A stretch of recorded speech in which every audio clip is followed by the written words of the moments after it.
Chapter 12 of Tractate Menachos covers some additional laws on the types of temple offerings. The first Mishnah says, if mincha offerings or libations become impure, if this happens before they're sanctified in a service vessel, they must be redeemed, which means they're deconsecrated onto money, which is then used to purchase new offerings. If they become impure after they were sanctified in a service vessel, they cannot be redeemed. Burnt offerings, wood for the altar, frankincense, and service vessels, once they become impure, they cannot be redeemed, as that concept only applies to animal offerings. The Gemara says, in spite of the specification of discussing offerings that become impure, it said that these can still be redeemed even if they just weren't impure in the first place, meaning they can be redeemed while they're in an actual pure state.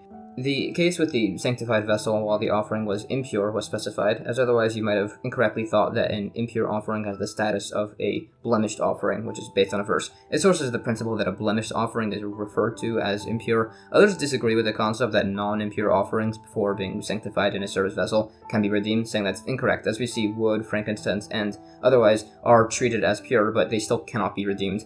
So it's responded that perhaps the reason the wood, frankincense, and service vessels cannot be redeemed isn't because they're pure, it's because they're uncommon and difficult to replace. This is why blemished animals cannot be redeemed, as blemishes, such as cataracts, are also common. There are still quite a few other opinions. Some say pure offerings can actually be redeemed, others say they can't. It's a dispute. This is additionally debated from various sources on related principles of food impurities. Some say that a mincha offering brought with improper intent is not subject to food impurities, although that's debated. Some say it should be treated as if it was permissible for just a moment, as it could have been redeemed before it was placed in a service vessel, based on a comparison to the red heifer offering, but it's explained the two are just not comparable, as the red heifer is actually meant to be redeemed if there's a nicer one, unlike these mincha offerings. It further disputes this comparison. Now, it essentially rules by a red heifer offering that whatever can be redeemed can be considered as if it is redeemed, meaning a consecrated item that could have been permitted through being redeemed is considered to have been viable for a moment. An example of this would be if it could have been permitted by having its blood thrown, meaning this opinion would say that a pigol offering does not have food impurity only if the blood could never have been thrown. Others even dispute the necessity for this last bit, disputing the concept that if the blood could be thrown, it's considered as if it is, by the laws of food impurity. They do concede that it could apply by the laws of Me'ilah, the prohibitions against benefiting from temple property. That's spoken on further. It also brings up the very similar concept that whatever stands to be thrown on the altar can be considered as if it was, and although a food in this case should be considered like ash, essentially, as it's something holy, it can still become impure biblically, unlike by the leftovers of the red heifer, which convey impurity rabbinically. New Mishnah.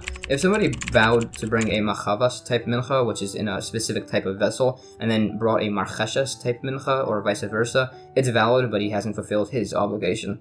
If somebody vowed to bring his flour as a machavas type mincha and he brought it as a marcheshes or vice versa, it's invalid. If somebody vowed to bring 2 isarin measures in a service vessel and he brought them in 2 service vessels, or he vowed to bring them in 2 service vessels and he brought them in 1, it's valid, but he hasn't fulfilled his obligation.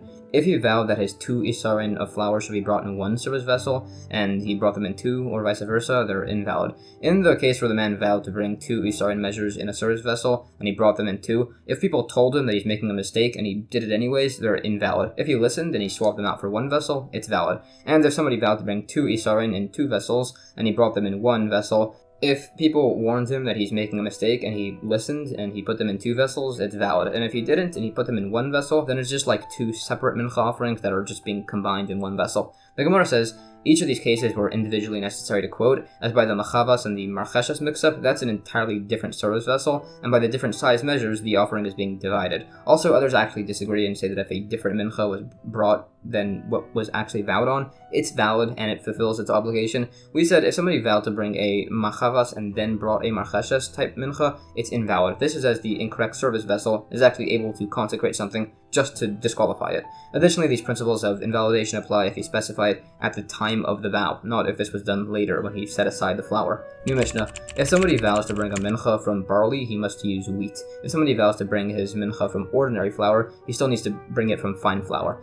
If he vowed to bring it without oil or frankincense, he still needs to bring it with oil and frankincense. If he vowed to only bring half an isarin, he still needs to bring the full isarin. If he vowed to bring 1.5 isarin, some say he brings 2 isarin, others say he brings nothing, as that's not possible as that is. The Gemara says the reason this vow isn't just annulled by the sages is either, as we say, the first expression he said has primacy, Or it's, as he later says, he thought it was possible to bring a mincha in this improper manner, but now that he knows it's not, he would have vowed to bring one properly. Additionally, if somebody vowed to bring the mincha from something like lentils, there would be no obligation at all. This could have been quoted in the Mishnah as a more novel example, and the fact that it doesn't means he doesn't hold like the opinion that says the first part of the expression has primacy, although others disagree and say that if a person vows to bring a mincha from lentils, they would still need to bring a regular mincha in accordance with his former opinion. Others say the only time in these cases that the man is obligated to bring a mincha offering, in spite of his unique vow, is if he actually uses the word mincha within the vow. Others dispute this and say it only applies to the case where a man vows to bring a mincha of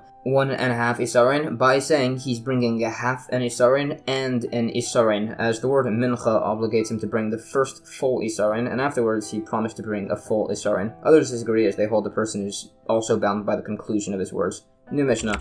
A person can donate a mincha up to 60 isarin measures and bring it all in one vessel. If somebody vows to bring 61 isarin, he brings 60 in one vessel and 1 in another vessel. The maximum limit of 61 is as that's the highest amount brought by the community on a sukkah that falls out on a Shabbos, and an individual shouldn't bring more than the community as a whole. However, Rabbi Shimon actually disagrees, as he explains that the sukkah Shabbos 61 isarin wasn't one big offering, it was a whole bunch that were brought across the day. So he says the limit of 60 is as that's the most that flour and oil can be viably physically mixed between in one bowl. This is as he says all measurements are extremely precise, and going a bit over by any could cause errors. The Gemara quotes and additionally expounds on this debate. According to Rabbi Shimon, who says the mixing of these large amounts just wouldn't be possible to be done properly, this is as it's unfit to be mixed, which makes it invalid. In actuality, the offering itself doesn't strictly need to be mixed. It mentions a number of other miscellaneous laws that involve very precise measurements, further bringing out this point. New Mishnah.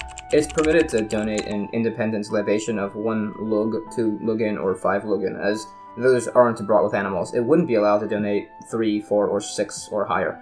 The Gemara asks as to whether there's a fixed amount of libations, meaning if somebody vowed to bring 5 lugin and he uses 4 for a ram offering and he leaves the extra as a donation, would that be allowed, or would somebody have to offer the full 6 for a bull offering, which requires the full 6 lugin? It debates this from a number of different discussions on temple donations and concludes that there is no fixed amount for libation offerings. There's for the discussion. If somebody vowed to bring 11 lugin, meaning it could be a bit less than enough for 2 bulls, or it could be 2 rams and a lamb. It's unresolved, which we assume it refers to. New Mishnah. Rabbi Akiva says you can donate just wine to the temple, not oil. Rabbi Tarfon says you can donate wine or oil, as both are obligations that accompany an offering. Rabbi Akiva disagrees, as he says when this is done, the wine is brought on its own, but the oil must be actually mixed into the offering.